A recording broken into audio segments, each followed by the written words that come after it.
So, isa pang example para mas maintindihan nyo. Given function of x, 2x squared minus 7x minus 5, and g of x equals 2x plus 1. Find for letter A, f plus g of x, and for letter B, f minus g of x.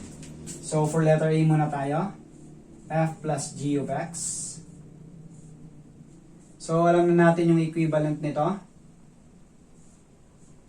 That is f plus g, f of x plus g of x lang. Okay? Distribute lang natin yung x. And then, substitute lang natin yung mga values ng function. So, function of x, so f of x, that is, so dito ko na lang ilagay, no? 2x squared minus 7x minus 5, then plus yung g of x, that is 2x plus 1. Okay? So, combine like terms lang. 2x squared, negative 7x plus 2x, that is negative 5x na lang.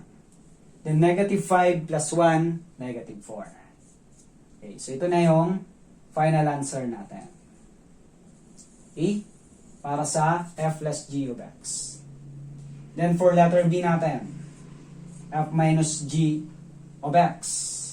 So, diretso na natin, no? Alam na natin yung equivalent niyan. That is f of x minus g of x.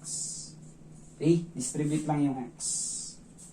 And then, f of x natin is 2x squared minus 7x minus 5 minus yung g of x natin. Yan, pag minus, huwag nyo kalimutan yung parenthesis. 2x plus 1 yung ating g of x. Okay? So, di-distribute natin yung negative. So, 2x squared minus 7x minus 5. Then, distribute natin yung negative. Negative times 2x, negative 2x. Negative times 1, negative 1. Then, combine like terms lang. So, dito na lang. 2x squared.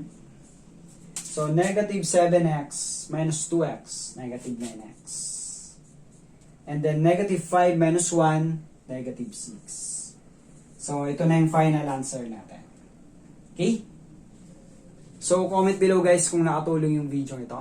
Thank you for watching this video and huwag nyo kalimutang i-like yung video ito.